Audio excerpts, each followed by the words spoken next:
Oke, masuk ke materi perawatan sistem pengaman. Oke, langsung saja.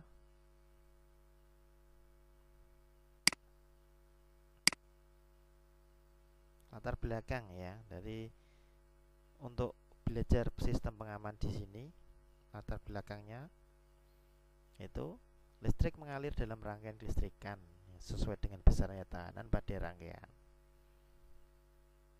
Untuk penghantar ya, di situ dalam suatu rangkaian listrik mempunyai kemampuan tertentu dalam mengalirkan arus listrik. Dan apabila besarnya arus yang mengalir melebihi kemampuan kabel, maka kabel akan terbakar akibat energi listrik yang berlebihan yang menyebabkan terjadinya panas. Jadi oleh sebab itu materi kita untuk hari ini adalah sistem pengaman. Jadi fungsinya, fungsi dari sistem pengaman ini mengamankan wiring kelistrikan tadi ya. Jadi mencegah kabel-kabel, soket, jaringan kelistrikan lainnya dari kerusakan akibat kelebihan arus yang mengalir pada rangkaian yang disebabkan oleh hubungan singkat dan kelebihan beban. Jadi ini fungsinya. Untuk macamnya ya, ada tipe sekring, ini yang tidak asing lagi, atau fuse. Kemudian ada elemen pengaman, sambungan pengaman, kayak visible link. Kemudian yang terakhir ada pemutus rangkaian ya, ada circuit breaker. Langsung yang pertama, sekring atau fuse. Ini sudah tidak asing lagi. Dari awal pertemuan kalau kita bahas tentang listrik, pasti ada kaitannya dengan fuse, karena ini satu komponen yang berarti juga sebagai pengaman sistem rangkaian tersebut.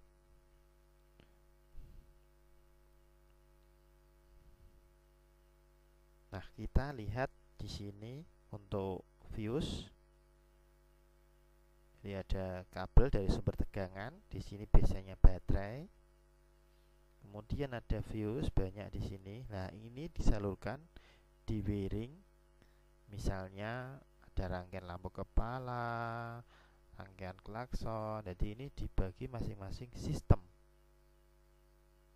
Ya, jadi untuk besarnya kapasitas atau kemampuan membatasi tegangan harus berlebih di sini, disesuaikan dengan bebannya, beban rangkaian. Jadi ini fuse-nya ada speknya masing-masing. Oke, lanjut. Nah, di sini bisa kita lihat fokus pada peletakan fuse. Ya, fuse ini meletakkannya setelah baterai, sebelum beban. Nah, fuse di sini kapasitasnya biasanya kecil, ya 7,5 sampai 20. Ya.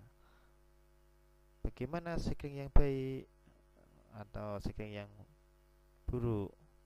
Jadi kita kembali lagi di sini kan sebagai pengaman. Untuk yang baik dia bisa menghantarkan arus listrik di sini. Nah, ini baik sehingga lampunya nyala. Kalau yang gambar kanan di sini fuse-nya putus sehingga lampunya padam.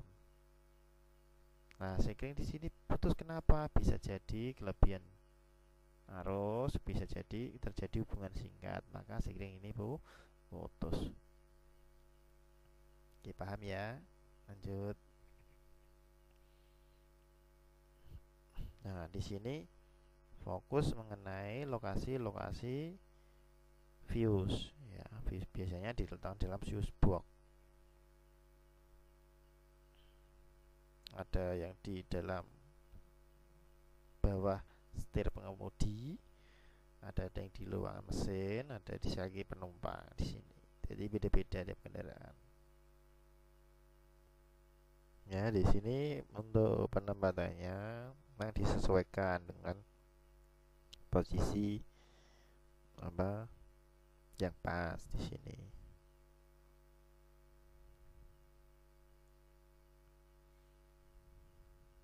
Oke, lanjut. Nah, di sini kita lihat untuk fuse box-nya. Tadi ada di bawah setir atau yang di dalam mobil. Nah, di sini kita lihat ada fuse plate ini.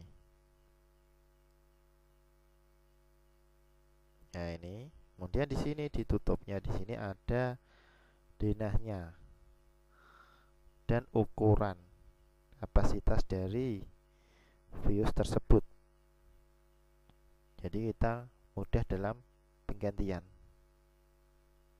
mudah dalam mencari suatu masalah apabila terjadi trouble.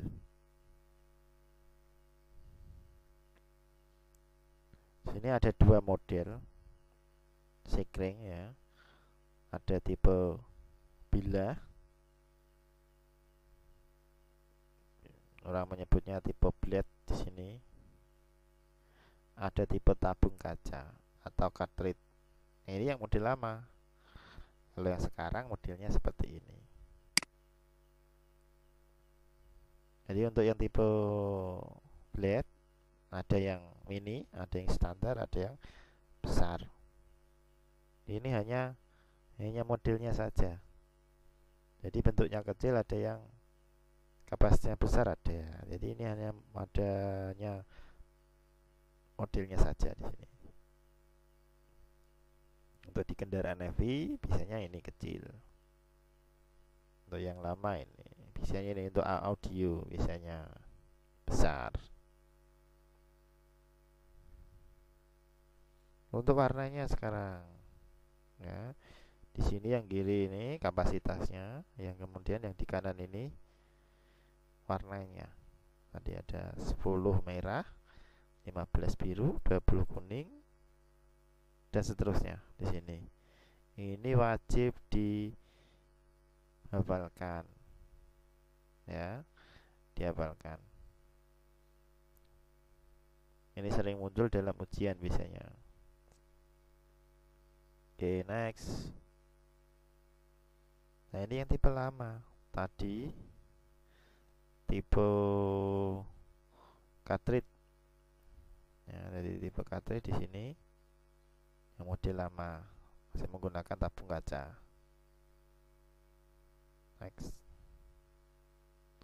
Kemudian untuk berikutnya adalah fusibling. Ya, untuk kedua ini fusibling. Jadi pada dasarnya untuk fusibling di sini sama dengan fuse, tetapi untuk fusibling biasanya kapasitasnya lebih besar. Jadi kemampuannya lebih besar daripada fuse. Kita lihat untuk gambarnya. Nah, ini gambar dari fusibling. Ada yang fuse element dan yang kotak di sini. Ya, ini penempatannya biasanya dekat dengan baterai. Ya. Kapasitasnya besar, 30 ampere lebih biasanya. Nah, untuk gambarnya bisa kita lihat di sini. Nah, ini warna asli ya. Ada ini merah, kemudian ada jambu, ada kuning, ada hijau. Nah, di sini ada kapasitasnya.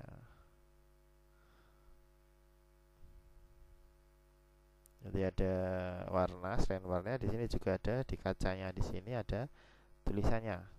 Jadi kita lebih jelas dalam pembacaannya. Oke, paham? Nah, ini untuk warna-warna fusibling. Jadi untuk yang pertama tadi fuse, kemudian yang kedua ini adalah fusibling. Yang kiri ini adalah kapasitas elemen, satuannya adalah ampere.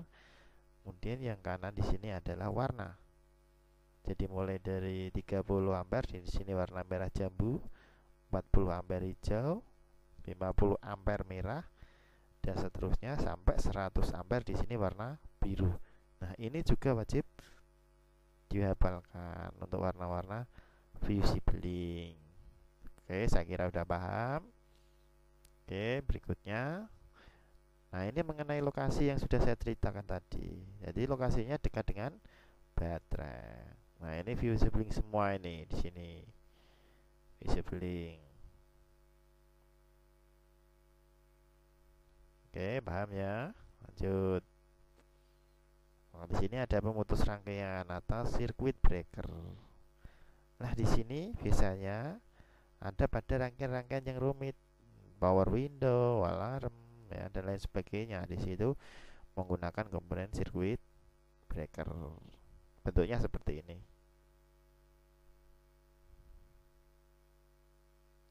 Kemudian terakhir di sini perawatan. Jadi untuk perawatannya sangat mudah. Jadi kita selalu periksa untuk konektor-konektornya pada fuse sibling, ya. Pastikan itu terhubung dengan kuat. Jadi kalau terhubung dengan kuat, otomatis tidak terjadi panas di situ. Jadi awet. Di konduktor, ya, sebagai fuse kan penghubung, ya. Kalau terhubung dengan baik, maka arus yang mengalir juga akan baik. Nah, di sini untuk melepasnya ada alatnya. Ini bawaan dari kendaraan. Jadi ada penjepitnya khusus untuk menarik fuse. Jadi jangan khawatir untuk melepasnya ini. Kalau di fuse box di situ kalian cari, pasti ada satu warna putih biasanya di situ, fungsi untuk menarik fuse. Untuk perawatan, untuk pemeriksaannya pakai ohmmeter. Ini sudah biasa dilakukan, ya. Kalau posisinya di jalan, Mbak, nah kalau di jalan minggir dulu yang jelas, ya. Dilihat ini, dilepas, dilihat. Kalau putus ya tidak usah dicek pakai ohmmeter, pasti jelas tidak terhubung. Tapi kalau posisinya terhubung di sini, wah, ini belum tentu. Jadi bisa kita cek pakai ohmmeter, bisa jadi tidak terhubung, ya, karena keterbatasan mata kita untuk melihat kondisi fuse. Oke, paham ya? Berikutnya untuk visibling sama pemeriksaan sama seperti fuse, jadi tidak beda. Jadi bisa pengecekan secara visual dan dilihat, ya, pakai ohmmeter, dicek, diperiksa kontinuitasnya juga bisa. Nah, bisa kalau kita lihat di sini, oh putus, ya, berarti ini putus. Ini kondisi bagus, ya, terhubung. Atau pakai dengan ohmmeter. Jadi sama, fuse visibling sama untuk pemeriksaannya. Oke, terima kasih telah menonton video saya, mudah-mudahan paham. Selamat belajar, selamat bertemu kembali di pembahasan berikutnya.